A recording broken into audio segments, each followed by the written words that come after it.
Olha, faz 51 anos que eu convivo com crentes. 51. É o povo que mais demanda repetição. Você repete, repete, repete, repete. Aí diz, agora eu entendi, você volta no dia seguinte, ele não entendeu nada. Ele está recorrendo aos mesmos expedientes de antes. São as mesmas perguntas, as mesmas dúvidas, os mesmos problemas, as mesmas não soluções, a mesma desmemoriação, a mesma amnésia, a mesma estupidez, me desculpem a palavra, a mesma blindagem mental, a mesma inatravessabilidade dessa calota craniana. Nada entra nem no cérebro, nem na mente, nem na alma, nem nos neurônios sensíveis do coração, em lugar nenhum. Não aprendem. Por isso, qualquer um que chega com as mesmas coisas enganosas pode praticá-las todas outra vez e os mesmos crentes irão cair na mesma história. Porque assim como é em relação à positividade das ações e dos milagres de Jesus, e como eles são blindados e obturados de mente para compreender, imagina em relação ao engano dos falsários, dos mentirosos, dos dissimuladores. Aí eles vão vendo repetição e repetição, estão vendo as mesmas coisas se repetirem há décadas, e eles embarcam na mesma mentira, na mesma manifestação de ludíbrio, no mesmo engano, e você fica trabalhando com aquela sensação de que você corre em vão, que o que você ensina entrou por aqui, saiu por ali, porque se até os apóstolos parece que se aproximam de Jesus e se abobalham, se estupidificam na presença daquele que é pura luz, que é puro ensino, que é pura iluminação, que é pura pedagogia de graça. Agora imagina esses indivíduos quando chegam na presença dos que estão ali para criar miragem, cortina de fumaça, enganação, de todos os tipos, de todos os tipos. E as pessoas caem sempre nas mesmas coisas, como agora mesmo. Eu estava ali dentro, conversando com pessoas de liderança espiritual no espiritismo kardecista. E eu conversei com 2 deles, pesquisadores de alto nível do kardecismo, e que há muitos espíritas kardecistas que me seguem no Brasil e no mundo inteiro, e que me ouvem todo dia e me levam muito a sério. E aí pediram para conversar comigo e eu recebi com todo amor, com todo carinho, com toda atenção, e terminamos com a mais doce invocação do Espírito de Jesus, do Espírito do Cristo ressuscitado. Mas o que é que eles vieram conversar? Qual foi o assunto? O assunto é esse aqui. É como também no meio deles o povo é enganado o tempo todo por aqueles que no meio evangélico era desde o tempo do Orkut, que eu via pessoas pesquisando no Orkut para depois fazerem profecias, dizendo: o Senhor me revelou que você tem um irmão assim, assim, assado. No caso dos evangélicos proféticos, é para contar para você coisas que supostamente eles não sabem para impressionar você.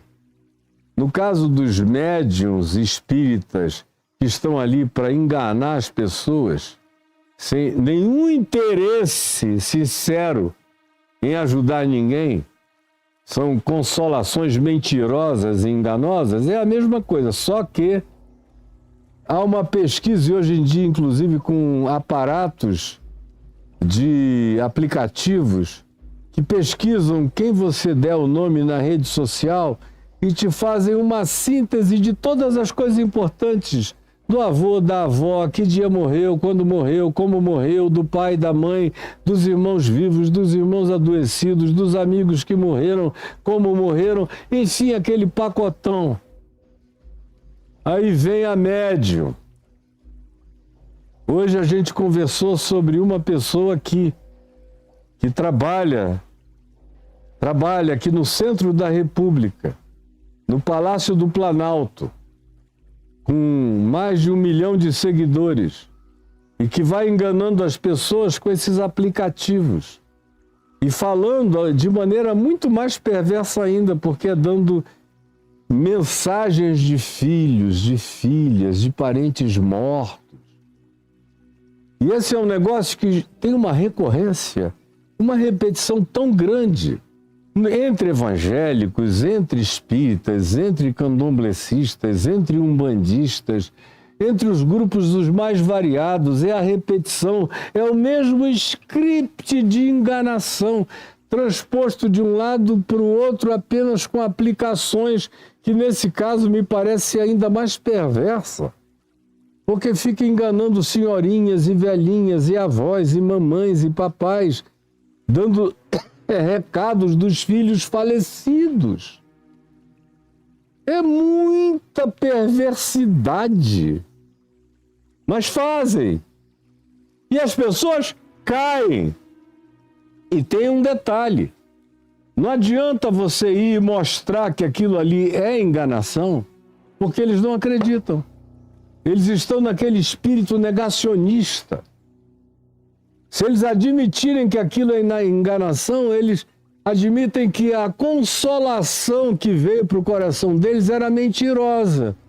E como eles querem que seja verdade, não importa se você prove com todas as letras a enganação deles, eles vão continuar dizendo: não me esclareça porque eu estou feliz, assim como eu estou enganado mesmo. É como em campanha política, ideológica, a mesma coisa, é o mesmo espírito de auto-engano, de autoindução no engano e de devoção à mentira.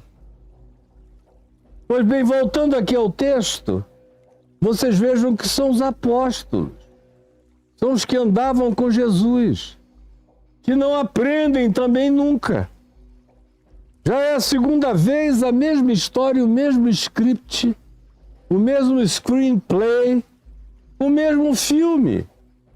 E são as mesmas perguntas, o mesmo diálogo, o mesmo teto baixo, a mesma blindagem mental, o mesmo empedernimento de pensamento e de raciocínio, o mesmo bloqueio, porque não querem crescer, não querem aprender. E aí eu estou falando com você, que vive a mesma história, que não cresce nunca, que não aprende jamais. Você está aí há anos fazendo as mesmas perguntas, sem aprender absolutamente nada, e indo de engano em engano, de enganador em enganador, quando é no caso dos mal-intencionados. Aqui no Evangelho é Jesus. Amor, verdade, luz, esclarecimento, misericórdia, graça, atendimento, mas os discípulos ainda têm a coragem de travar o mesmo diálogo emburrecido com ele, prazos curtos depois dele já ter feito algo gloriosamente grande, mas que não entra no coração deles, eles não aprendem. É para perguntar, é para você perguntar: que dificuldade é essa que eu tenho para entender? Que bloqueio mental, emocional, cognitivo, afetivo é que se estabeleceu em mim de tal modo que criou essa crosta inatravessável, que o Evangelho é repetido, é repetido, é repetido, e eu sempre caio nas mesmas coisas.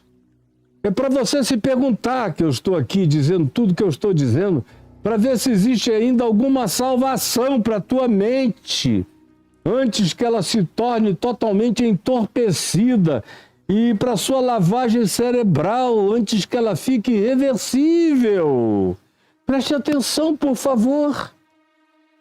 Aí vem a repetição do mesmo. Toma Jesus os pães dá graças, abençoa, manda dar ao povo, todos comeram e se fartaram. E do que sobejou recolheram 7 cestos cheios. Ora, os que comeram eram 4.000 homens, além das mulheres e crianças, um grupo muito maior. E tendo despedido as multidões, entrou Jesus no barco e foi para o território de Magadã, que é aquela região de Magdala, também chamada de Magadon, que significa farol. Lá no Mar da Galileia, fica entre Tiberíades e Cafarnaum, era o lugar onde Maria Madalena nasceu, cresceu, naquela área. E Jesus foi para lá, às margens do Mar da Galileia. Chegou lá. E aí o que acontece? Verso 1 do capítulo 16, você está aqui comigo? E aproximando-se os fariseus e os saduceus, os fariseus santarados, puritanos, incomparavelmente santarados na sua puritanice. E os saduceus eram aqueles que não criam em nada, não criam em espírito, nem em anjo, nem em demônio, nem em ressurreição dos mortos. Eles criam só vagamente em Deus e nos ritos do templo. É como muita gente que eu conheço, especialmente no ambiente chamado progressista, acadêmico, onde o pessoal não crê também em milagre, nem sobrenaturalidade, nem anjo, nem demônio, nem malignidade, nem coisa alguma, nem manifestação de sobrenaturalidade de nenhuma natureza. Sobrou só para eles vagamente a ideia de Deus, muito prazer em discussões teológicas no masturbatório dos pensamentos ideologizados e ritos.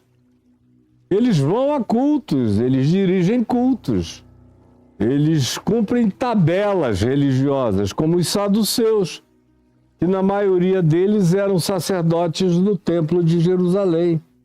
Mas para quem Deus era uma eteriedade, eram praticamente entes deístas, que criam que Deus criou todas as coisas, deu corda no reloginho, se ausentou e o resto é com vocês. E para agradar a Deus, a gente faz uns cultinhos e fala a respeito dele para dizer que a gente não se esqueceu. É como estão a maioria dos chamados mais progressistas. Os fariseus já caem naquela linha do legalista puritano, que até crê em milagre, mas só nos milagres que possam ser feitos pelos seus mestres e rabinos autorizados. Do contrário, se não fizer parte da confraria, da seita deles, são todos abominados. Parecem muito mais com os santarados da nossa extrema-direita religiosa, negacionista, puritana, persecutória, rottweiliana, de atitudes caninamente raivosas, neurastênicas, como vocês sabem perfeitamente como é. Então estão aqui. Jesus, depois de operar a segunda multiplicação dos pães, chega em Magadã e os fariseus e saduceus correram para lá. Não era tão distante assim, numa diagonal no Mar da Galileia, e tentando, é a expressão, tentando, foram lá como satanases para tentar Jesus. Os religiosos, frequentemente, são os satanases mais contemporâneos que o Evangelho pode ter como inimigos e como adversários da genuína fé. Foram esses saduceus descrentes e esses fariseus santarados que chegaram e pediram como tentação, como provocação a Jesus, depois de Jesus ter multiplicado pães na cara deles. E eles viram Jesus curar todo tipo de doenças e de enfermidades lá em Genezaré. É o mesmo grupo que tinha ido de Jerusalém para Galiléia, agora chega um pouquinho mais para trás, para o sul do Mar da Galileia, para Magadon. Mas é o mesmo grupo.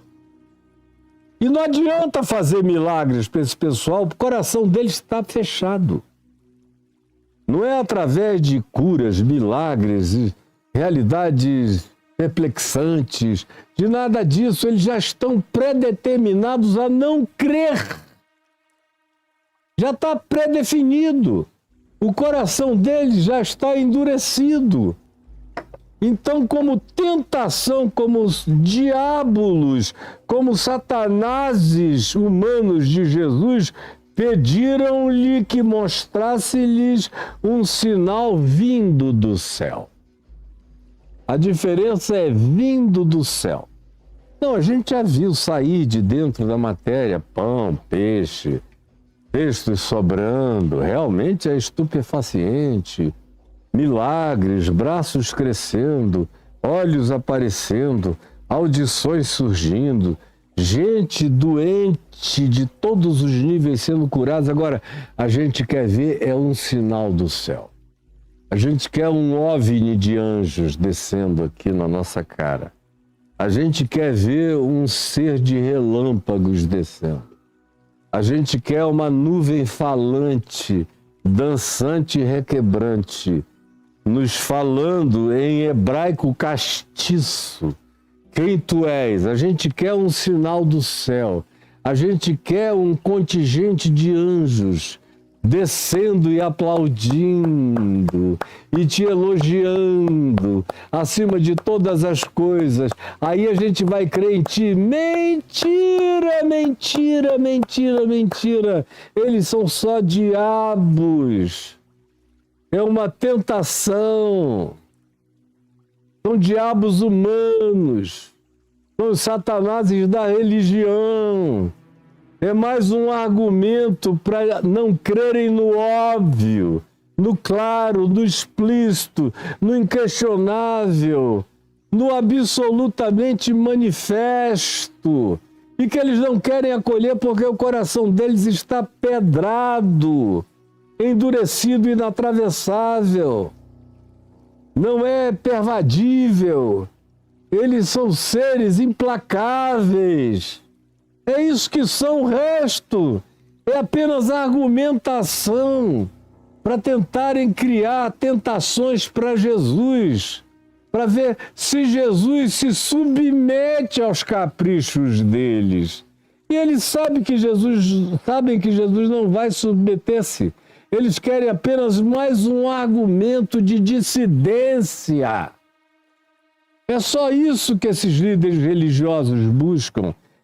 Com Jesus e com quem quer que, em nome de Jesus, represente Jesus, represente o Evangelho, pratique o Evangelho, traga o Evangelho, ensine o Evangelho, revele o Evangelho, tire o véu do Evangelho, explicite o Evangelho. Eles ficam morrendo de raiva. E eles são os tentadores, procurando ver se colocam algum laço para você cair na argumentação deles. E vieram tentando a Jesus, querendo um sinal do céu. Tem que vir do alto, de baixo não. Nem de dentro da matéria. Nem um braço sair de dentro de uma atrofia. Nem um ser todo engilhado, encaquilhado, se tornar desenvolto, livre, atlético, solto. E nem o morto ressuscitado. Não, a gente quer agora do céu. A gente quer que desça do céu e pouse na nossa cara. E Jesus tem que ser esse cumpridor de caprichos religiosos. É o que essas pessoas fizeram e continuam a fazer nos nossos dias e o tempo todo. Jesus, porém, lhes respondeu. Chegada a tarde, preste atenção nesses indivíduos e na resposta de Jesus. Chegada a tarde, vocês dizem, haverá bom tempo, porque o céu está avermelhado, não vai chover. E pela manhã, quando vocês acordam, vocês olham e dizem, hoje haverá tempestade, porque o céu está de um vermelho sombrio, as nuvens densas estão se formando. Ora, Sabeis, na verdade, discernir a meteorologia, o aspecto do céu, das nuvens, da natureza, e não podeis discernir os sinais dos tempos? Vocês estão vendo tudo o que eu estou dizendo, fazendo e realizando. E vocês estão o quê? Querendo um sinal a mais dos céus? Ora, se vocês de fato sabem discernir nuvens, tempos, chuvas, estações, então me discernam. Porque eu mesmo não vou atender nenhum dos caprichos de vocês, sob hipótese nenhuma. E aí prossegue, dizendo uma geração má. Olha o que Jesus diz dessa geração, desse tipo de gente, desse espírito presente aqui. E preste muita atenção, porque isso pode ter a ver com você, pode ter a ver com a sua vida, com quem você se tornou. Jesus diz uma geração má, perversa e adúltera, pede um sinal vindo do céu, quando eu estou abundantemente impregnando-os da graça divina de todos os lados, e eles não querem ver, nem ouvir, nem enxergar. Eles querem me condicionar, e querem me determinar, e querem me teologizar, e querem me colocar no container dos caprichos deles. Vão morrer frustrados eternamente, porque são gente má. E gente adúltera, que adulteram as evidências, os sinais, as manifestações, a clareza da revelação de Deus, eles adulteram o tempo todo. E a palavra adulteram tem a ver com esse estelionato cognitivo que eles praticavam o tempo todo acerca de Jesus. Essa geração má e adúltera pede um sinal, e nenhum sinal lhe será dado, senão o de Jonas, e deixando-os retirou-se. Aí, qual é o sinal de Jonas? É o que eu vou deixar para explicar a você no dia de amanhã, que é onde essa segunda ressurreição vai começar a se diferenciar radicalmente da primeira. Mas você ficou comigo até aqui?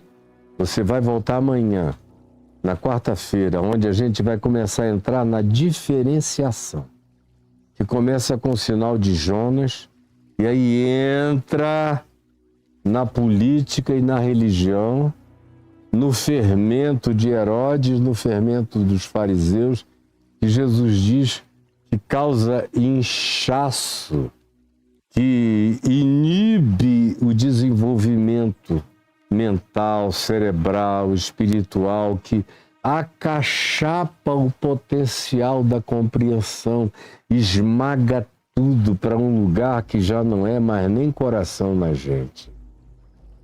Então eu espero você amanhã aqui, 13h, para a gente continuar, e as implicações do que eu vou dizer amanhã são fundamentais. São fundamentais para todo mundo que está aqui comigo. Obviamente, você não vai perder. Senhor Jesus, eu quero pedir que a mera narrativa, com as simples aplicações que eu fiz, tenham sido iluminadoras o bastante para quem tem boa vontade, bom espírito e bom coração vir a se enxergar. Eu peço que tu faças isso para que nós sejamos salvos dessa burrice espiritual que assola a mente da maioria, que ouve, nunca chega ao pleno conhecimento da verdade. E repetem as mesmas coisas de maneira imbecil para o resto da vida, se tornando entes atrofiados, verdadeiros bonsais espirituais que não crescem, não dão fruto, não progridem, não avançam. São seres mediocrizados e diminutivos e que não vão a lugar nenhum, não dão fruto, não dão sombra, não se manifestam no mundo na plenitude plenitude daquilo para o que tu nos chamastes. É o que eu peço, que o teu Espírito provoque em nós para que queiramos sair desse estado de atrofia horroroso no qual a maioria se colocou. É o que eu te peço em teu nome, Jesus. Amém, amém e amém.